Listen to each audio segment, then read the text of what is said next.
नमस्कार मित्रांनो, मी रोहिणी सिरसट। तर आता तुम्ही म्हणत असाल की हे सगळं काय आहे, तर बघा, आजच्या दिवशी खूप बायकांना हळदी कुंकाचा कार्यक्रम, दोरं घेणे आणि लक्ष्मीची आरती आणि गणपतीची आरती ह्या दोन्हीही करतात आणि खूप म्हणजे खूप एकमेकांच्या घरी फिरावं लागतं। हे बघा, सुपा जे काही तुम्हाला दिसतंय त्यालाच म्हणतात दोरं घेणे।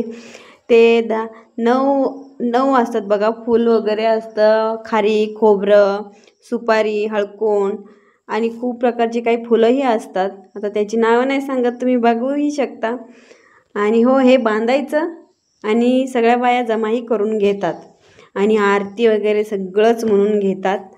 आणि आपला व्हिडिओ शेवटपर्यंत बघा प्लीज, कुठेही स्किप करत जाऊ नका। हे बघा, असं दोरं घ्यायचं आहे। आता ह्या फुलाचं काय नाव आहे हेही मला खरं तर माहीत नव्हतं। हराळ वगैरे होती बरं का बांधायला, आणि ते कणीस एक होतं आणि हे जास्वंदीचं फूल एक होतं बघा।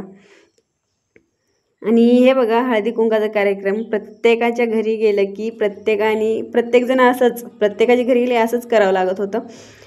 आणि झालं काय, आमचं गोलू रडून रडून तर शांत झालाच। हे तुम्हाला बाजूला दिसतंय, तेही बघत होता कसं कसं काय काय चालू आहे, काय काय करतात। आणि मॅडम काय आमच्या घरी शांत बसतच नाही, म्हणून त्यांना घेऊन फिरावं पण लागलं। आणि शेवटपर्यंत आपला व्हिडिओ बघत राहा प्लीज। आणि रांगोळीचा वगैरे कार्यक्रम ही झाला, खूप मस्त होता, खूप म्हणजे खूप। आणि हे बघा लक्ष्मी, आणि काय झालं, प्रत्येकाच्या घरच्या मी लक्ष्म्यांचे रेकॉर्डिंग वगैरे करून घेतलं होतं मी। आणि हे बघा, हे सुपारी वगैरे सगळ्यांच्या घरी कार्यक्रम वगैरे झाला की ते वाटत होते।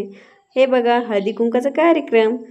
आणि तसंही आज शेवट दिवस होता लक्ष्म्यांचा, त्याच्यामुळे त्यांचं विसर्जन ही आजच होतं बरं का। पण आपला गणपतीराया अजून आहेच। हे बघा, रांगोळी वगैरे तुम्हाला आवडली तर कमेंटमध्ये नक्की सांगा। आणि आपला व्हिडिओ कुठेही स्किप करूच नका आणि बघत राहा। आणि हो, हे गौरी विसर्जन आज शेवट आहे बरं का।